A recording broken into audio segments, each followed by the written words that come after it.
Good morning everyone, welcome to knowledge account. আমি কুন্তল মাহিন্দার তোমাদের সাথে 3 ফেব্রুয়ারি 2025 ডেলি কারেন্ট অ্যাফেয়ার্স নিয়ে ডিসকাস করবো with static GK.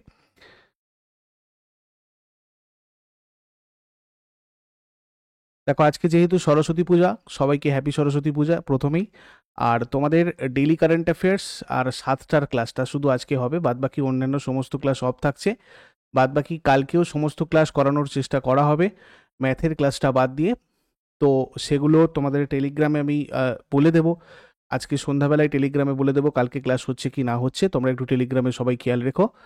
R August থেকে ডিসেম্বরের কারেন্ট অ্যাফেয়ার্স তোমাদের অলরেডি ইবুকে দেওয়া হয়েছে, এবং নতুন মাসের যে কারেন্ট অ্যাফেয়ার্স অর্থাৎ জানুয়ারির কারেন্ট অ্যাফেয়ার্স 2025-এর, সেটাও তোমাদের ইবুকেতে আপডেট করে দেওয়া হবে। আর এই দুটো ইয়ারলি কারেন্ট অ্যাফেয়ার্স, তার সাথে সাথে 2024-এর কারেন্ট অ্যাফেয়ার্সের মক টেস্ট আর 2023-এর কারেন্ট অ্যাফেয়ার্সের মক টেস্ট, তার সাথে স্ট্র্যাটেজিকের মক টেস্ট একসাথে পাওয়ার জন্য তোমরা এখানে এই কোর্সটাতে এসে, অ্যাপের কোর্সে এসে current affairs and static GK yearly 2025 এই কোর্সটা চেক করে নেবে। এখানে তোমাদের 1 ইয়ার ভ্যালিডিটিতে ওয়ান টাইম এই পেমেন্টে তোমরা পুরোটা অ্যাক্সেস করতে পারবে 1 ইয়ার। বুলেট ব্যাচের যে অফারটা চলছিল, এটা তোমাদের মঙ্গলবার পর্যন্ত আছে, অর্থাৎ 4 ফেব্রুয়ারি পর্যন্ত রয়েছে। এটা এক্সটেন্ড করে দেওয়া হয়েছে 31-এর জায়গায় 4 ফেব্রুয়ারি। তো তোমরা যদি এখনও এই প্রাইসে জয়েন করতে চাও, সেক্ষেত্রে এটাতে জয়েন করে নিতে পারো। এই নম্বরে কোনো ডিটেলস জানার থাকলে, কোনো কোয়ারিজ থাকলে, কোনো হেল্প লাগলে তোমরা হোয়াটসঅ্যাপ অথবা কল করে নেবে। এছাড়া যারা যারা এসএসসি জিডি এমটি সিআইসিএলের জন্য প্রিপারেশন নিচ্ছ, তারা প্রাপ্তি ব্যাচটা খেয়াল করতে পারো। আর দুটোর একসাথে অপশনও তোমাদের রয়েছে। বিভিন্ন সাবজেক্টের ফাউন্ডেশন কোর্স, ডাব্লিউবিপি কেপিরও ফাউন্ডেশন কোর্স তোমাদের এখানে রয়েছে, কোর্সে অ্যাভেলেবেল। তোমরা ওখানে গিয়ে চেক করো। আরও ডিটেলস, কোয়ারিজ এবং হেল্পের জন্য এই নম্বরে যোগাযোগ করো। তো দেখো, আজকে প্রথম প্রশ্ন আমাদের, বর্তমানে রামসার সাইটের সংখ্যা কত?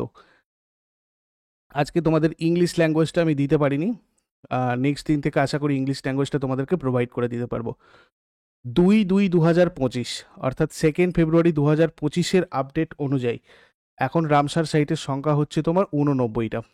ঠিক আছে, যেগুলো নতুন অ্যাড হয়েছে রামসার সাইট হিসেবে, সেগুলো একবার আমরা চোখ রাখবো। সাক্কারকোট্টই পাখি অভয়ারণ্য, এটা তামিলনাড়ুতে আছে। থারথাঙ্গাল পাখি অভয়ারণ্য তামিলনাড়ুতে আছে। খেচিওপাল্লি জলাভূমি, এটা সিকিমে রয়েছে। উধোয়া লেক ঝাড়খণ্ডে রয়েছে। এর সাথে ভারতের রামসার সাইটের সংখ্যা বেরিয়ে দাঁড়িয়েছে 89টা। তামিলনাড়ুর বর্তমানে রামসার সাইটের সংখ্যা হচ্ছে তোমার 20টা। উত্তরপ্রদেশের রামসার সাইটের সংখ্যা 10টা। ভারতের সবচেয়ে বড় রামসার সাইট কোনটা? তোমাদের এখান থেকে কোয়েশ্চেন্স আসতে পারে, কি বলবে?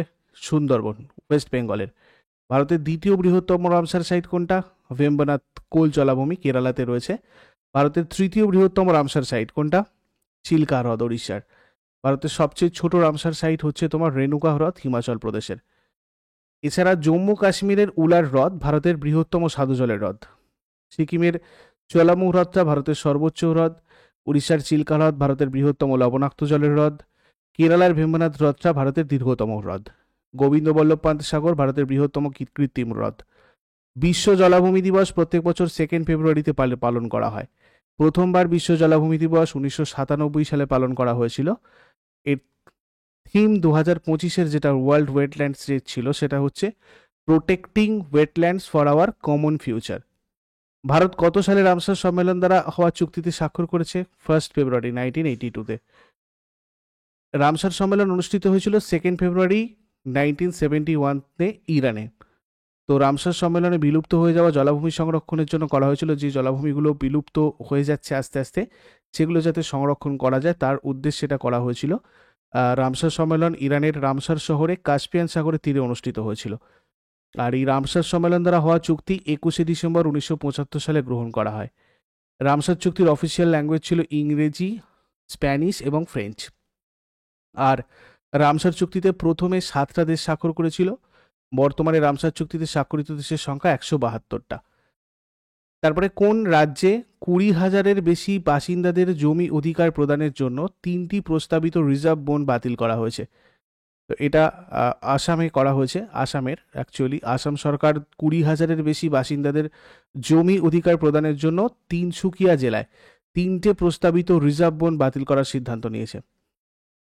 যে পিআরএফ গুলো বাতিল করা হয়েছে সেগুলো হচ্ছে তালপাথার, মোহং পাথার আর দুয়ার মারার।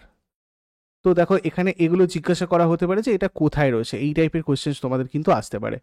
মন্ত্রিসভার এই সিদ্ধান্তের ফলে পিআরএফ গুলো রাজস্ব গ্রামে পরিণত হবে, যার ফলে বাসিন্দারা জমি অধিকার পেতে পারবেন। ভারতের বন রিপোর্ট 2023 অনুযায়ী 2021 আর 2023 সালের মধ্যে আসামের বনভূমি প্রায় 84 বর্গ কিলোমিটার কমেছে। মোট বন আর বৃক্ষ আচ্ছাদন 30,415.01 বর্গ কিলোমিটার। আসাম এর কামরূপ হচ্ছে আসামের পুরানো নাম। আসাম ভারতের মানে আমাদের ভারতের চা বাগান নামে পরিচিত আসাম অ্যাকচুয়ালি। আসাম ভারতের চায়ের শীর্ষস্থানীয় উৎপাদক, সব থেকে বেশি চা উৎপন্ন হয় ভারতের আসামে।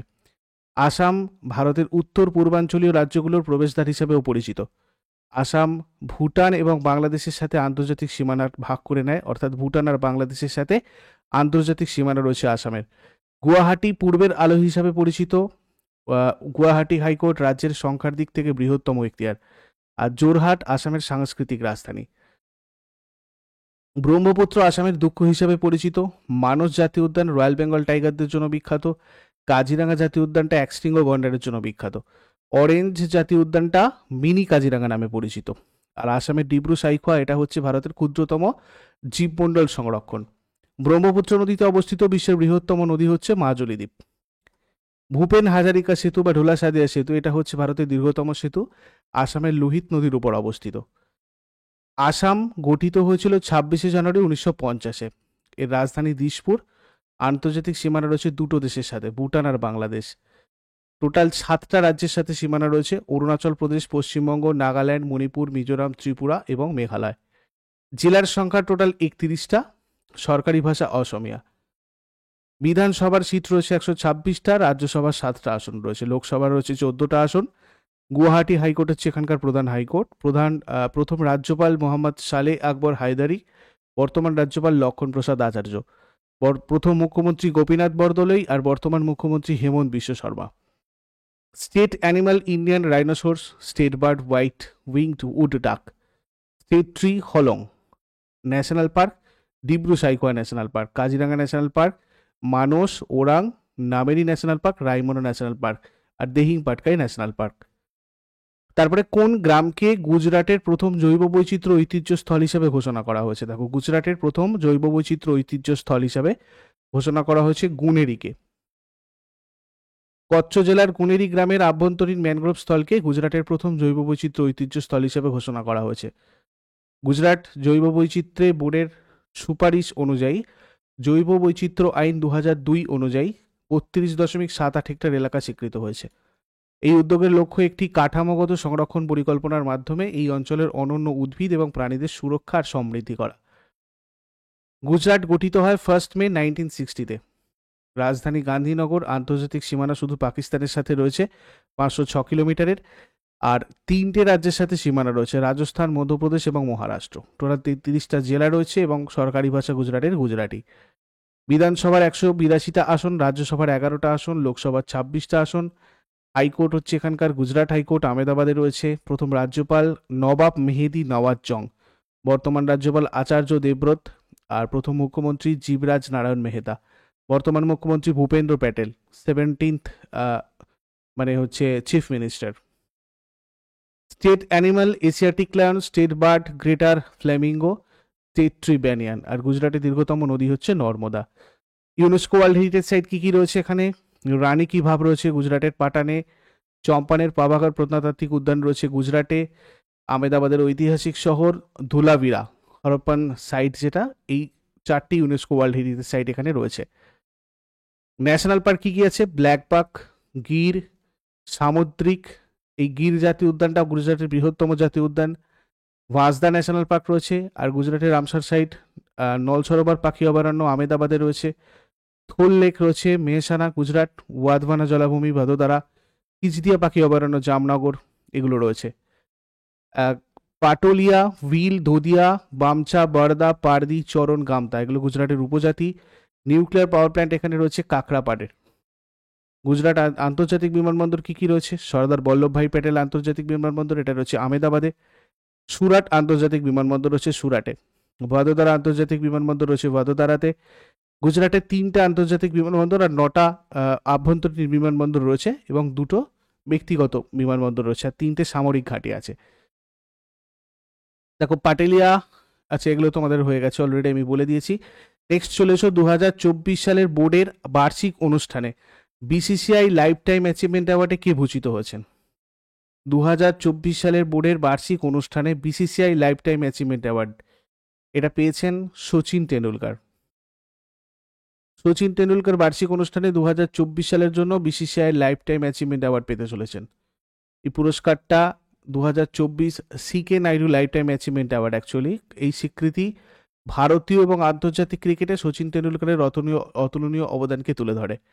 লাইফ টাইম অ্যাচিভমেন্ট অ্যাওয়ার্ড এমন ব্যক্তিদের দেওয়া হয় যারা বছরের পর বছর ধরে ভারতীয় ক্রিকেটে অসাধারণ অবদান রেখেছেন। আর CK Naidu lifetime achievement award যেটা, এটা বিসিসিআই কর্তৃক ক্রিকেটারদের সম্মানিত করার জন্য প্রদত্ত একটা সম্মানজনক পুরস্কার যারা এই খেলায় অসাধারণ অবদান রেখেছেন। ভারতীয় ক্রিকেটের অন্যতম অগ্রদূত সিকে নাইডুর নাম অনুসারে নামকরণ করা হয়েছে এটা। তারপরে 2023-24 সালে বিসিসিআই এর পলি উমরিগর পুরস্কার পুরুষ বিভাগে কে জিতেছেন? এটা জিতেছে জসপ্রীত বুমরা। জসপ্রীত বুমরা 2023-24 সালে তার অসাধারণ পারফরমেন্সের জন্য পুরুষদের বিভাগে সেরা আন্তর্জাতিক ক্রিকেটার হিসেবে পলি উমরিগর পুরস্কার পেয়েছেন। তারপর 2023-24 সালে বিসিসিআইয়ের পলি উমরিগর পুরস্কারের মহিলা বিভাগে কে জিতেছেন? মহিলা বিভাগে জিতেছেন স্মৃতি মান্ধানা। স্মৃতি মান্ধানা তার চমৎকার পারফরমেন্সের জন্য মহিলাদের বিভাগে সেরা আন্তর্জাতিক ক্রিকেটার হিসেবে পলি উমরিগর পুরস্কারে ভূষিত হয়েছেন। এটা বিসিসিআই কর্তৃক আন্তর্জাতিক ক্রিকেটে অসাধারণ পারফরমেন্সের জন্য দেওয়া হয়। এই পুরস্কারটা পুরুষ এবং মহিলা দুটো বিভাগেই দেওয়া হয়। তারপরে বিশ্ব জলাভূমি দিবস কবে পালন করা হয়? বিশ্ব জলাভূমি দিবস পালন করা হয় 2রা ফেব্রুয়ারি। এবছরের theme protecting wetlands for our common future. পৃথিবী আর মানুষদের জন্য জলাভূমির গুরুত্ব আর অবদান সম্পর্কে জনসচেতনতা তৈরি করতে প্রত্যেক বছর এই দিনটা পালন করা হয়। 1971 সালের 2 ফেব্রুয়ারি কাস্পিয়ান সাগরে উপকূলে ইরানের রামসার শহরে জলাভূমি সম্মেলন বা রামসার সম্মেলনে আয়োজিত হয়েছিল এটা। এই দিনটাকে স্মরণ করে প্রত্যেক বছর বিশ্ব জলাভূমি দিবসটা পালন করা হয়। তারপর ভারতীয় মহাকাশ গবেষণা সংস্থা ইসরো শ্রীহরিকোটার সতীশ ধাওয়ান মহাকাশ কেন্দ্র থেকে 29 জানুয়ারি তাদের 100তম রকেট উৎক্ষেপণ করেছে। ইসরোর এই 100তম রকেট উৎক্ষেপণে ব্যবহৃত উপগ্রহটার নাম কি? কোন উপগ্রহ এই রকেটের সাহায্যে নিয়ে গেছে ইসরো? NVH-02। এটা 29 জানুয়ারি 2025 ইসরো নিয়ে গেছে। 100তম মিশন ইসরো সফলভাবে মানে উৎক্ষেপণ করতে পেরেছে রকেটটাকে, যেটা একটা ঐতিহাসিক সাফল্য। আর এই NVH-2 উপগ্রহ বহনকারী যেটা রকেট ছিল সেটা হচ্ছে GSLV F-15। এটা শ্রীহরিকোটার সতীশ ধাওয়ান মহাকাশ কেন্দ্র থেকে সকাল 6:23 উৎক্ষেপণ করা হয়েছে। উৎক্ষেপণ যানের বিবরণ আমরা যদি দেখি, এটা হচ্ছে ইসরোর একটা জিওসিঙ্ক্রোনাস স্যাটেলাইট লঞ্চ ভেহিকেল। 17তম উৎক্ষেপণ এটার, দেশীয় ক্রায়োজেনিক স্তর সহ 11তম উৎক্ষেপণ। আর NVH-2 উপগ্রহটা ন্যাব IC সিরিজের দ্বিতীয় উপগ্রহ, যার লক্ষ্য ভারত এবং আশেপাশের অঞ্চলে নেভিগেশন পরিষেবা প্রদান করা। তারপরে কোন মহিলা মহাকাশচারী পেগি হুইটসনের রেকর্ড অতিক্রম করে মোট মহাকাশচারণার সময়ের রেকর্ড স্থাপন করেছেন? তো এটা করেছেন সুনিতা উইলিয়ামস। সুনিতা উইলিয়ামস একজন মহিলা মহাকাশচারী, মোট মহাকাশচারণের সময় তার 62 ঘন্টা 6 মিনিট। পেগি হুইটসনের পূর্ববর্তী রেকর্ড 60 ঘন্টা 21 মিনিট অতিক্রম করেছেন। মহাকাশচারণের উদ্দেশ্য হচ্ছে মহাকাশচারণার মানে ক্ষতিগ্রস্ত রেডিও যোগাযোগ হার্ডওয়্যার সারানো আর গবেষণার জন্য নমুনা সংগ্রহ করা। তারপরে প্রতিরক্ষা মন্ত্রী রাজনাথ সিং ভারতীয় সেনাবাহিনীর অনুসন্ধান ক্ষমতা বৃদ্ধি করার জন্য যে উন্নত যুদ্ধক্ষেত্র নজরদারি ব্যবস্থা চালু করেছেন তার নাম কি? এটার নাম হচ্ছে সঞ্জয়। প্রতিরক্ষা মন্ত্রী রাজনাথ সিং এটা করেছে ভারতীয় সেনাবাহিনীর অনুসন্ধান ক্ষমতা আরও বাড়ানোর জন্য। এই ব্যবস্থা বিশাল স্থল সীমান্ত পর্যবেক্ষণ করবে আর এর উন্নত সেন্সর অত্যাধুনিক বিশ্লেষণের মাধ্যমে অনুপ্রবেশকে রোধ করবে। 2025 সালের মার্চ থেকে অক্টোবরের মধ্যে ভারতীয় সেনাবাহিনীর ব্রিগেড, ডিভিশন এবং কর্পস জুড়ে 3টে পর্যায়ে স্থাপন করা হবে এটা। তারপরে চীনা গবেষকদের দ্বারা অ্যালঝেইমার রোগের প্রাথমিক শনাক্তকরণের জন্য উন্নত কণ্ঠভিত্তিক কাঠামোর নাম কি? এটার নাম হচ্ছে ডেমেনশিয়া।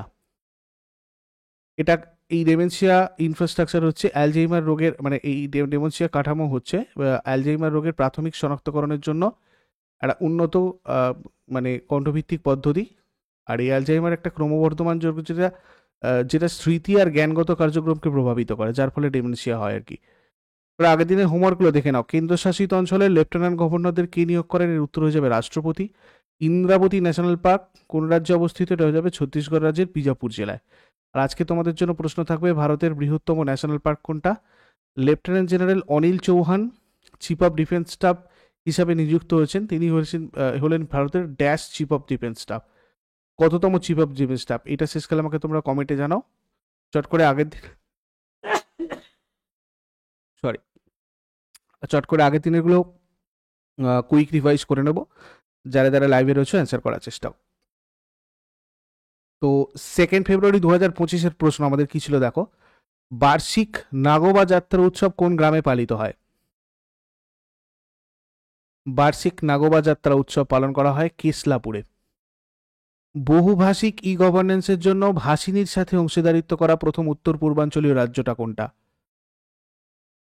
ত্রিপুরা। শ্রীলঙ্কার মাটিতে ডাবল সেঞ্চুরি করা প্রথম অস্ট্রেলিয়ান কে? উসমান তারিক খাজা। 2025 সালে কোন সংস্করণের জাতীয় প্যারা অ্যাথলেটিক্স চ্যাম্পিয়নশিপ অনুষ্ঠিত হবে? 23তম সংস্করণ। আইসিসি 2024 সালের বর্ষসেরা টি-20 দলের অধিনায়ক কে নির্বাচিত হয়েছেন? রোহিত শর্মা। তেলেঙ্গানার নবনির্মিত এক্সপেরিয়াম পার্কের প্রধান উদ্দেশ্য কি? স্থায়ী ইকো পর্যটন প্রচার। সঞ্জয় ব্যাটলফিল্ড সার্ভেলিয়েন্স সিস্টেমের মূল উদ্দেশ্য কি? যুদ্ধক্ষেত্রের স্বচ্ছতা বৃদ্ধি এবং সিদ্ধান্ত গ্রহণ ব্যবস্থায় তথ্য সরবরাহ। সম্প্রতি কে এফআইসিসিআই ফ্রেমসের ব্র্যান্ড অ্যাম্বাসেডর হিসেবে নিযুক্ত হয়েছেন? আয়ুষ্মান খুরানা। আইসিসির বর্ষসেরা উদীয়মান পুরুষ ক্রিকেটারের পুরস্কার কে জিতেছেন? কামিন্দু মেন্ডিস। প্রতি বছর কোন তারিখে ভারতীয় কোস্টগার্ড দিবস পালন করা হয়? 1 ফেব্রুয়ারি। এগুলো ছিল তোমাদের আগের দিনের কোয়েশ্চেন। ইউজফুল বলে মনে হলে অবশ্যই লাইক করো, বন্ধুদের সাথে শেয়ার করো। আর যারা নতুন রয়েছে, প্রতিদিন সকাল 6টার সময় ডেইলি কারেন্ট অ্যাফেয়ার্সের আপডেটের জন্য নলেজ অ্যাকাউন্টকে সাবস্ক্রাইব করে বেল আইকন প্রেস করে অলে ক্লিক করে রাখো। Thank you so much. Take care. Have a great day.